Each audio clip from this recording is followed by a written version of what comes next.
Welcome to Payel and পিকুস world.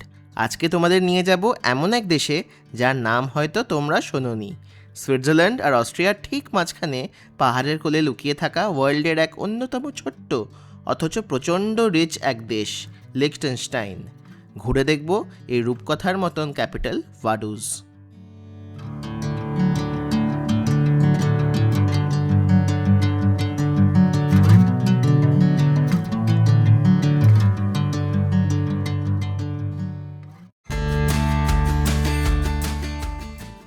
আমাদের বাড়ি উলম থেকে ভাডুসের দূরত্ব 170 কিলোমিটার। যেতে সময় লাগছে 2 ঘন্টা 15 মিনিট।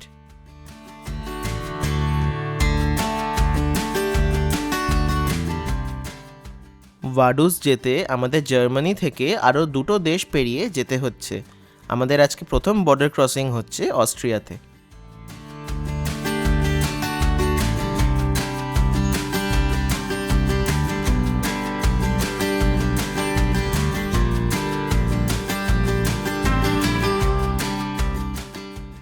তার কিছুক্ষণ পরেই আমরা অস্ট্রিয়া থেকে বর্ডার ক্রস করে ঢুকে পড়ছি সুইজারল্যান্ডে। এখানে এক দেশ থেকে আরেক দেশে কখন ক্রস করে যাচ্ছি বুঝতেই পারছি না। বর্ডারে কোনো কাস্টমস চেকিংও হচ্ছে না। যত এগোচ্ছি কিছুক্ষণ পরপর যেমন দেশ পাল্টাচ্ছে, সিনারিটি আরও সুন্দর হয়ে উঠছে।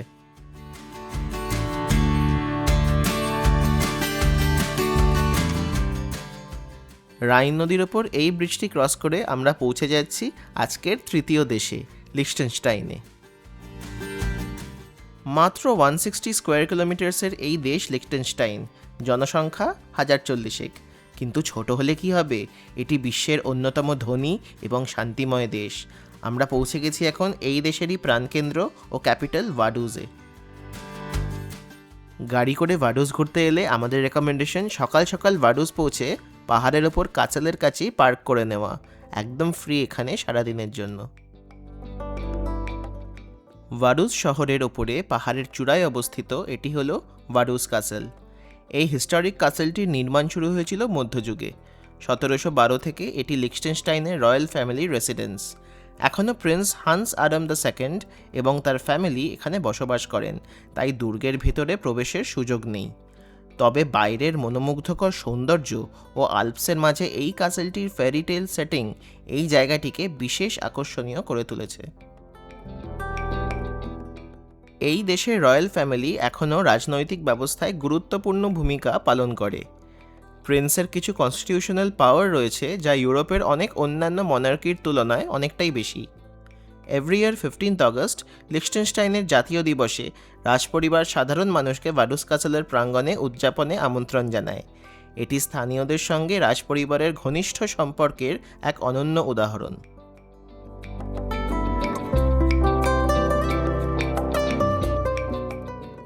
কাসেলটির নিচেই আছে এক ভিউ পয়েন্ট, যেখানে দাঁড়িয়ে চারদিকে তাকালে দেখা যায় সবুজ পাহাড়, আঙুরের বাগান এবং ছবির মতো সুন্দর ভাডুজ শহর। শান্ত পরিবেশ আর মনোরম দৃশ্যের কারণে এটি ফটোগ্রাফার ও ট্রাভেলারদের কাছে একটি খুব জনপ্রিয় ডেস্টিনেশন।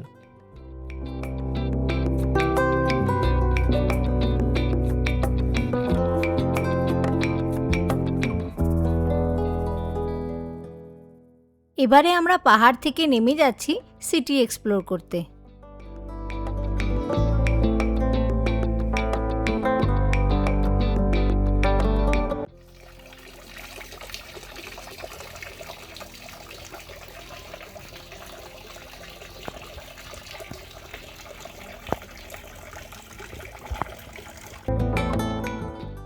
কাসেল থেকে সিটির দিকে নামার রাস্তায় রয়েছে এই ফেমাস রেড হাউস।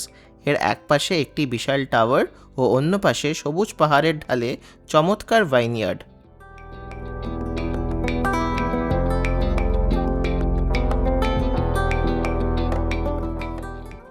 কেবলমাত্র ভাডুজ নয়, এই পুরো দেশটি এতটাই ছোট যে পায়ে হেঁটে সারাদিনে খুব ইজিলি কভার করে নেওয়া যায় পুরোটা।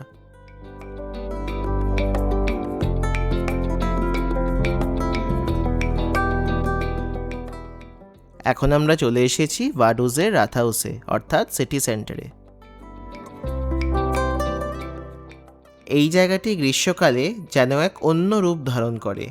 চারিদিকে রঙিন ফুলের সাজ, পরিচ্ছন্ন রাস্তা, খোলা আকাশের নিচে ক্যাফে আর চারপাশে পাহাড়ের মনোমুগ্ধকর দৃশ্য, সব মিলিয়ে পরিবেশটা সত্যি ছবির মতন সুন্দর। ঢুকে পড়েছি সুভেনিয়ার শপে। এই দেশে কারেন্সি হলো সুইস ফ্রাঙ্ক। এই দোকানে অনেক রকমের গিফটস কিনতে পাওয়া যায়।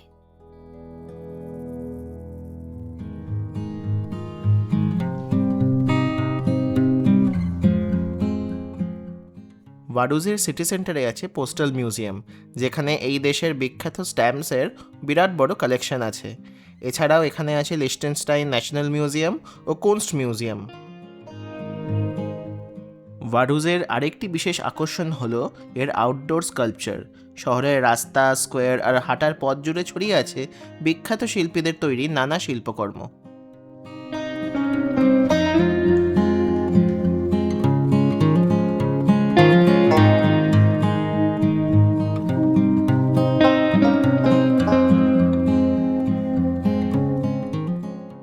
ঘুরতে ঘুরতেই চোখে পড়ল ট্যুরিস্ট ইনফরমেশন সেন্টারের ভেতরে মহাত্মা গান্ধীর 150th বার্থ অ্যানিভার্সারি উপলক্ষে এই ফার্স্ট ডে কভার।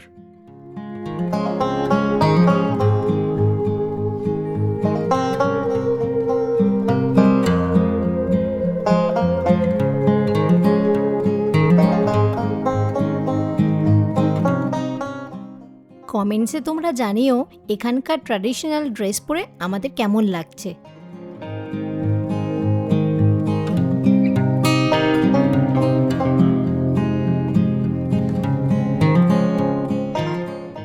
এই শহরটিতে ঘুরতে গেলে তোমাদের কোনো গাইডের প্রয়োজন হবে না। সাথে যদি ম্যাপ থাকে তোমরা ইজিলি একা একা ঘুরে ফেলতে পারবে।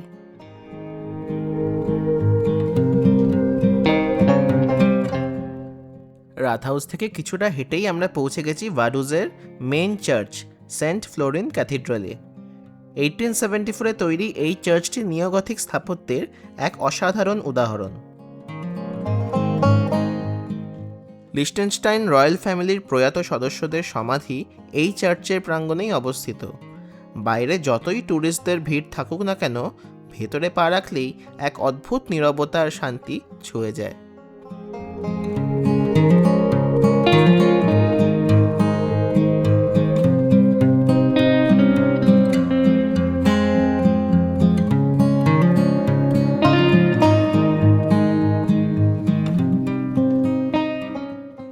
হাঁটতে হাঁটতে চলে এসেছি আমরা রাইন নদীর তীরে। এই নদীটাই কিন্তু দুটো দেশের সীমানা, একদিকে লিechtenstein আর নদী পার হলেই সুইজারল্যান্ড। আর এই দুই দেশকে এক করেছে এই আল্টে রাইন ব্রুকে বা ওল্ড রাইন ব্রিজ।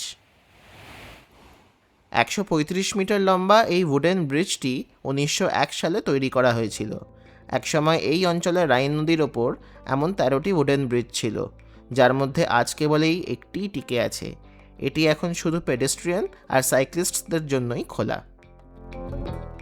দেখো, আমার এক পা এখন লিechtenstein-এ আর অন্য পা সুইজারল্যান্ডে।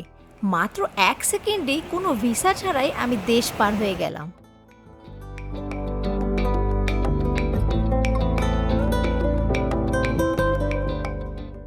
পায়ে হেঁটেই নদী ক্রস করে চলে এলাম সুইজারল্যান্ডে। বেশ মজার না?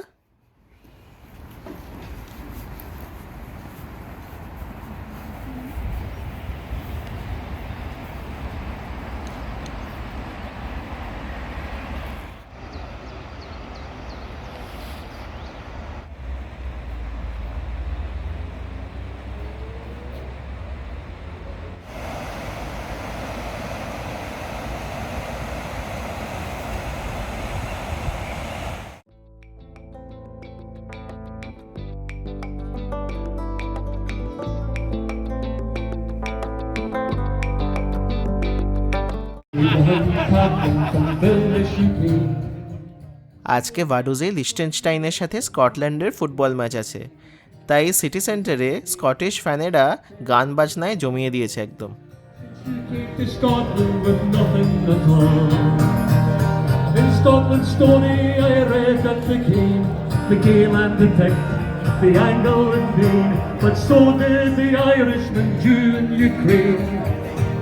They're all Scotland's story and they're all the same.